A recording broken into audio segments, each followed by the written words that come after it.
le rhum, c'est très intéressant ce que vous dites sur le rhum parce que on a eu le même problème sur le vin et le même problème sur la bière.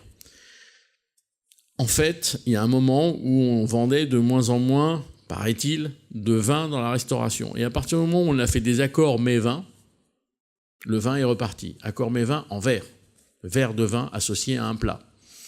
Et compte tenu que ça ait marché, on s'est dit pourquoi on ne ferait pas des accords mets-bière. Alors là, ça étonne un peu, parce que mets-bière, c'est rare. Et les gens peuvent découvrir ou redécouvrir de la bière parce qu'on associe un verre de bière très particulier à un plat. Mais moi, ma question, c'est pourquoi on ne créerait pas une carte avec des associations mets-rhum ? Le rhum est toujours, comme vous le dites, en punch, en planteur, etc. Mais pourquoi je ne mangerais pas avec 2 verres de rhum ? Est-ce que c'est possible d'abord ? Il faut demander à des chefs gastronomiques. Moi, je l'ai demandé en métropole. Les gens ils m'ont dit mais bien sûr que oui. Il faut par contre faire de la recherche sur les rhums, faire des plats qui collent avec ce rhum-là, et puis commencer à le proposer aux consommateurs, comme un accord mets-vin, comme un accord mets-bière, comme un accord mets-rhum.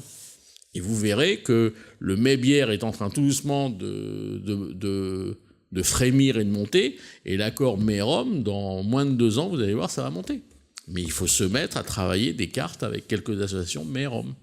Et alors j'imagine un restaurant qui ouvrirait demain avec des accords vin, bière et rhum. Une carte où on a ces 3 alcools, plus ou moins alcoolisés, qui sont associés à des plats spécialités de la maison. Là, on commence à être, waouh, très intéressant pour le consommateur. On disait que le consommateur, il cherche une expérience qu'il n'arrive pas à se faire à la maison. Là, on est complètement dedans, quoi. On est dans la recommandation, on est dans le conseil, on est dans l'accompagnement. C'est top. Et ça, c'est un positionnement d'association liquide avec solide qui est très intéressant. Et je le verrais bien même dans la même carte. Alors après, on peut être un spécialiste de l'accord mets-rhum, ça c'est autre chose. Mais vous verrez que l'accord mets-rhum, on va y venir.